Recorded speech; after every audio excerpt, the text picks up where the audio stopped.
Hello guys, দেখতে পাচ্ছ আমরা চলে এসেছি মাঠের পুকুরে মাছ ধরতে। তো দেখতে পাচ্ছ সাদা সাদা কত সুন্দর শাপলার ফুল ফুটে আছে। তো আমার মেয়ে বলছিল যে মাম্মা মামাকে একটা শাপলার ফুল তুলে দাও।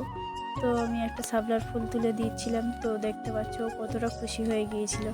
তো তোমার দাদাভাই জাল ফেলতে শুরু করে দিয়েছে। তো আস্তে আস্তে জাল টাল ছিল, বলছিল যে তনু ছুটে এসো বালতি নিয়ে, বড় মনে হয় মাছ পড়েছে। তো দেখতে পাচ্ছ যে কি মাছ পড়েছে। তো আমি আর চলে এসেছি। তো দ্বিতীয়বার এক ছানা ফেলেছে। তো বলছে তনু এবার এসো। তো আমি বলছি আমি আর যেতে পারবো না, তুমি আমার কাছে এসো। তো আমার কাছে এসে বালতিতে মাছগুলো দিয়ে গেল। আর দেখতে পাচ্ছ জালেতে কত বড় একটা সাপ পড়েছে। আমরা এটাকে বলি জল ডালা সাপ, তোমরা কি বলো কমেন্টে জানাবে। তো আমার মেয়ে আমার বোনকে বলছে যে আই লাভ ইউ মেরি জান মাসি। তারপর আমার বোনও তার কথা রিপ্লাই দিয়ে দিল। তো পালা টালা ফেলে দিয়ে সবাই আমরা বাড়ি চলে এসেছি। থ্যাংক ইউ বন্ধুরা।